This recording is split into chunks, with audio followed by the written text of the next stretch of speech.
जीवन आपका अपना है, आप स्वार्थी बनिए। अगर आप इस बात से स्वार्थी बन गए कि जीवन बिल्कुल आपका अपना है, तो आप सबसे बड़े परमार्थी बन जाओगे। जीवन के महत्व को जब आप समझोगे तो वाकई आप परमार्थी बन जाओगे। और इसलिए पहले मैं बोल रहा हूँ कि आप स्वार्थी बनिए, महत्व को जानिए, अपने जीवन के महत्व को जानिए, एक एक पल, एक एक क्षण के महत्व को जानिए। बहुत अनमोल है।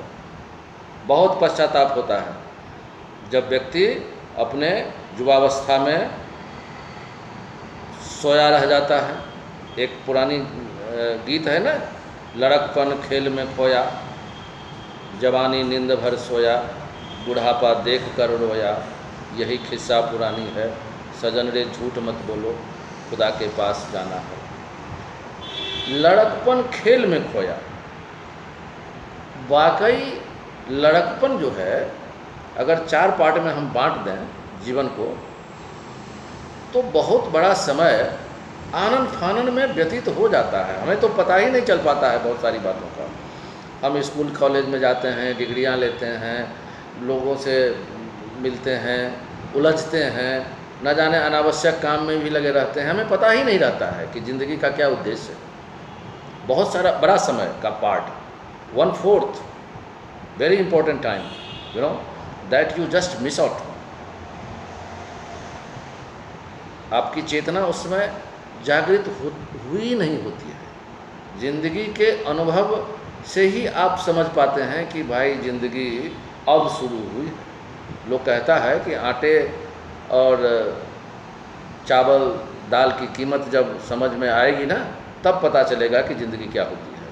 तो अभी तक तो हम अपने माता पिता के ऊपर आश्रित थे, लाट साहब बने थे, और अब थोड़े दिन उनके ऊपर और ठाठ है ना। तो ये जो जीवन जीने का जो तरीका है, ये बिल्कुल गलत है, क्योंकि बहुत बड़ा समय आपका नष्ट हो चुका है। अब बहुत कम समय बचा है, और कम समय में आपको जीवन का जो सबसे इम्पोर्टेंट उद्देश्य है, पहले उसकी तलाश करो कि what here I am for, यहाँ मैं किस लिए हूँ, what the reason behind why I have taken birth. ऐसा नहीं है, आपको चिंतन करना पड़ेगा। कोई समझा देगा? महात्मा बुद्ध को किसी ने समझाया नहीं, और बहुत ज़्यादा प्रॉपर्टी थी उनके पास, चक्रवर्ती सम्राट थे उनके पिता। लेकिन जब उनको समझ में आ गई कि ये एक बंधन है, तो उस बंधन को वो चुपचाप चोर की तरह फांद करके भाग गए। जीवन तो ये इतना बड़ा जीवन की सच्चाई है। हम आपको फांदने के लिए नहीं बोलते, हम सिर्फ आपको आगाह कर रहे हैं कि जीवन में जो अनमोल समय है, उसके बारे में आप थोड़ा चिंतन करिए, जीवन के उद्देश्य के बारे में चिंतन करिए। मैं कदाचित महात्मा बुद्ध, उनके पिता माता सामर्थ्यवान थे, वहाँ तक चल सकता है कि उनके बिना भी उनका काम चला होगा।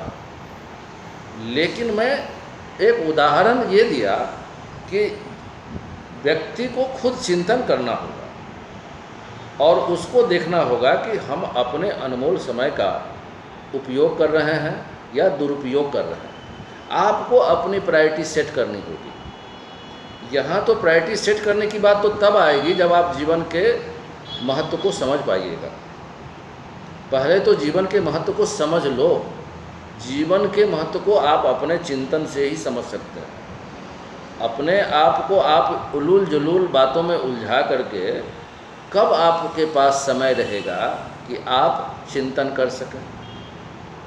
यहीं पर तो हम जैसे लोगों की ज़रूरत पड़ जाती है कि हम चिल्ला रहे हैं, हम आपके लिए चिल्ला रहे हैं। कदाचित मैं अपना ये धर्म समझता हूँ, मैं दायित्व समझता हूँ। आप मेरे बारे में मत सोचिएगा, मैं आपके बारे में सोच रहा हूँ। और जिस दिन आप मेरे बारे में सोचिएगा, हमें बड़ी खुशी होगी। आप मुझे गाली देंगे तब भी मुझे खुशी होगी कि यस, आप में एक समझ आ गई। मैं सिर्फ और सिर्फ इतना ही चाहता हूँ कि आपके हृदय में करुणा हो, आप सबके बारे में अच्छा सोच सकें, अपने बारे में आप ग्लानि में न रहें और जीवन के अनमोल समय का सदुपयोग करें। अगर आपने जीवन के अनमोल समय का सदुपयोग करना सीख लिया तो आप बहुत सारे उलूल जुलूल हरकतों से अपने को दूर रख पाएंगे।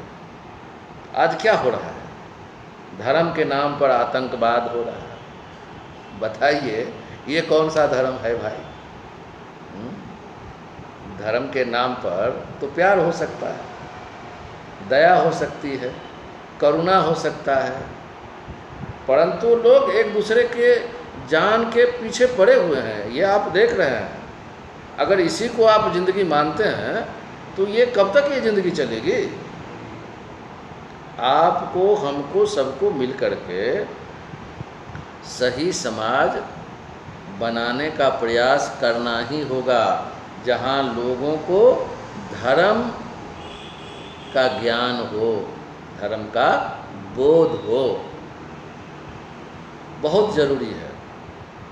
बिना धर्म के बोध का जीव मैंने राक्षस तो मैं क्या बताऊं, बहुत मैंने उसके बारे में कोई शब्द नहीं है।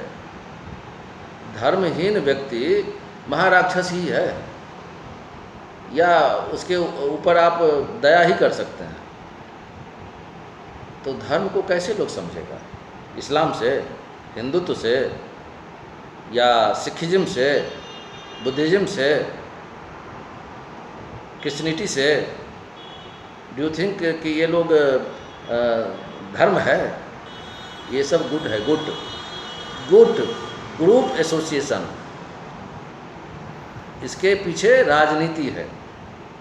ये इंसान को एक राजनीतिक साइकिल या उसमें बंधन में बांधता है और धर्म को नष्ट कर रहा है।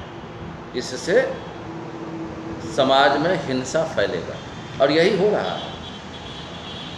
इसलिए गुटबंदी को समझिए, और ये सब आपको कोई समझाएगा नहीं, आपको खुद समझना पड़ेगा, चिंतन करना पड़ेगा। आपके अपने जीवन के लिए ज़रूरी है, किसी और के लिए मत सोचिए। आप स्वार्थी बनिए अपने जीवन के प्रति, आप सबसे बड़े परमार्थी हो जाएंगे, ये मेरा दावा है। आप प्रतिक्रिया व्यक्त करिएगा। अगर आप हमसे सहमत नहीं हैं तो लिखिएगा। आई सैल्यूट यू। जय हिंद।